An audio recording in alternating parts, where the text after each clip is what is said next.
Kam jirtu kabajamtoota jaalatamtoota ilmaan Oromoo addunyaarra jirtan hundi keessanuu nageenyi keenya badhaadha. Bakkuma jirtanitti nagaa fi rahman rabbii isin eebbisu. Ani obboleessa keessan Jubbishaa Hoonasiituu Garraa sagantaa takka yaadne jira. Sagantaan xiyyeessu waa'ee baqattummaa irratti kan xiyyeeffattudha.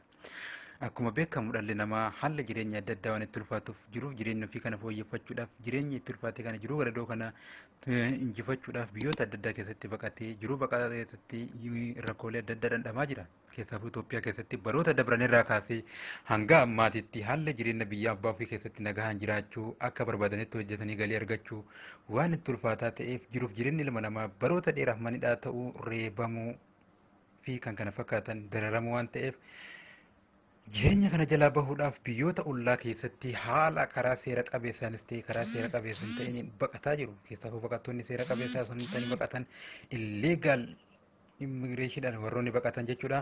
Illeegaal immigireeshiniidhaan warroonni baqatan rakkoolee adda addaatiif saaxilamaa jiru. Keessaafu uummanni biyyoota Arabaa keessatti lammiilee Itoophiyaa biyyoota Arabaa daangaa Itoophiyaa cabsuudhaan itti baqataa jiran keessatti rakkoolee cimaa dhandhamaa jiru. Keessaafu biyyoota akka Saudi Arabiyaa, Yamanii fi Suudaan kanneen akka Masrii kanneen keessatti hedduu daramaa jiru. Warroonni seera qabeessaan baqatanii biyyoota adda addaa keessatti haala jireenya ta'uu fi diddeebbadan kanneen akka Beeroot, Dubaay, Katarii fi Kuweet illee rakkoo hin taaneef saaxilamaa jiru. Keessaafuu dhiyeenya kanatti ji'oota lamaan dabran dura baqattoonni Itoophiyaa lakkoofsaan gara 4,000 ta'an daangaa Yamanii cabsuudhaan daangaa Suudii deemaa jiran mana hidhaa Jiizaan keessatti qabamanii mana mootummaa Suudiitiin to'atamanii mana hidhaa Jiizaan keessatti hidhamanii daramaa akka jiran numarti nuuni beekna. Baqattoonni kunniin gargaarsa keessan barbaadu. Baqattoota kanneen keessaa harki irra caalan kan du'an yoo ta'us kan jiranis du'aa fi jiru jidduu jiru mana hidhaa keessatti caccatanii ho'a kanaan luqqaanii akka hin taanetti jireenya garadoodhaan dhamaa akka jiran ni beekamna. Haa ta'u malee mootummaan Saudi Arabiyaa hin galche jenna. Mootummaan Itoophiyaa fudhachuu akka dide odeeffannoon bahaa jira.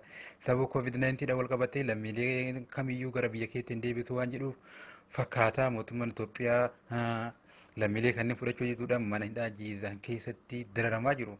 Kanaaf gargaarsa keessan barbaadan waan ta'eef dhiibbaa sooshaal miidiyaa kanarratti warroonni biyyoota garaagaraa keessa jirtan kanneen intarneetiin keessan haala fooyya'aadhaan isinii dalagaa jiru lammiilee kanneeniif gargaarsa akka taatan kabajaan isin gaafanna.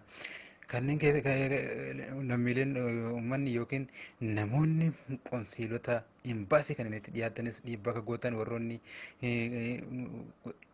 qaama dhimmi ilaalatu keessa hojjetan yookiin ammoo namoota qaama dhimmi ilaalatu keessa hojjetan wajjin hariiroo qabdan kanarratti dhiibbaa akka gootan kabajaan isin gaafannaa. Lammiileen Itoophiyaa Beeruut jiraatanis rakkoolee kana fakkaatan akka dhandhamaa jiran numarti nuuni beekna.